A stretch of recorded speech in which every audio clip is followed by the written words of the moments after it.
Olá pessoal, sou Flávio Thaís do canal Historiando da Verdade. Antes de começar, deixa o like, porque o like é muito importante para a ascensão do conteúdo da plataforma do YouTube. E vamos falar um pouquinho hoje sobre metodologia em Karl Marx, tá? Para entender metodologia de Karl Marx, e principalmente a mutação que ele sofre durante a vida, tá? Karl Marx, ele parte como filósofo e chega ao final da carreira, da vida dele, né, como um crítico da economia política, um economista crítico da economia política, tá? Então, quais são as obras que levariam a gente a entender isso, tá? Principalmente, né, eu diria aqui que crítica à filosofia do direito de Hegel, né, que é o começo do rompimento dele com os jovens hegelianos, não é? As 11 teses a Feuerbach, né, inclusive a tese 11 diz que Marx fala para Feuerbach que os filósofos até hoje têm interpretado o mundo e cabe aos filósofos mudá-lo, né? E a mudança parte da onde? Da metodologia desenvolvida dele, né? Que era a dialética de Hegel, ele transforma em materialismo dialético, tá? Materialismo dialético, que é o quê? É a praxis em ação, tá? Então, uma série de livros que vai dar o rompimento dele com a escola hegeliana, né? Não só a ideologia alemã, a Sagrada Família, né? Carta a Feuerbach, né?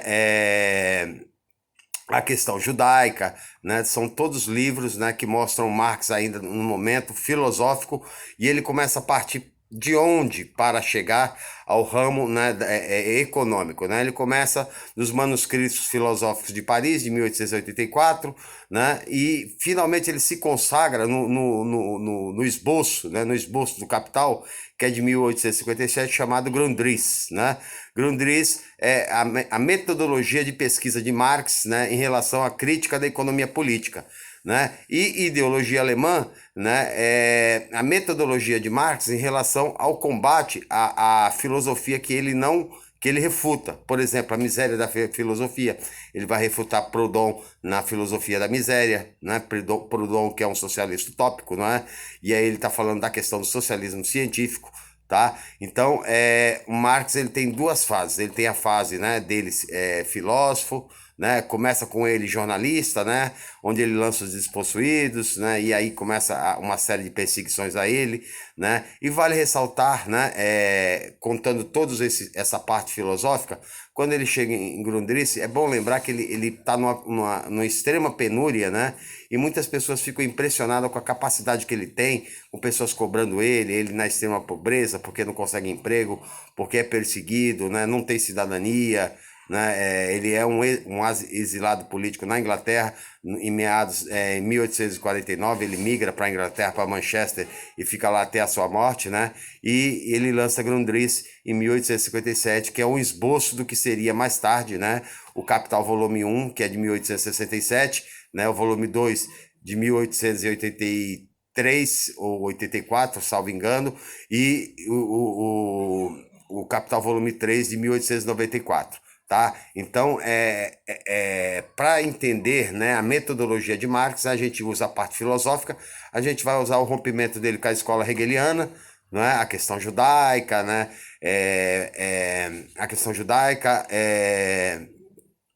a ideologia alemã, a Sagrada Família, né? Crítica à filosofia do direito de Hegel, né? E para começar a entender a mutação de Karl Marx, né, para a questão da análise do capital da crítica da economia política, porque ele vê que a visão filosófica não é capaz de responder todas as questões que está atrelada à humanidade, porque ele chega à conclusão que, né, o capitalismo em si, né, a economia é que gera todas as outras situações sociais. Tá? Então, é a economia que gera a infraestrutura que governa a superestrutura que é todas a classe social, né, incluindo o Estado, incluindo religião, incluindo todas as situações que se dá na camada social, tá? E Grundrisse, né, é um esboço do que seria o capital, né, e é a partir daí que ele consegue entender a sociedade capitalista. Então Marx se torna o quê? um crítico da economia política, não filósofo mais, mas um crítico da economia política, tá? Então a metodologia de Marx, resumidamente, seria essa, né? Ele parte, né, da filosofia e chega até a economia quando ele faz as críticas, e o primeiro livro é Manuscritos Econômicos e Filosóficos e depois Grundrisse, ok? Essa é a minha participação. Quem gostou, deixa o like e até a próxima.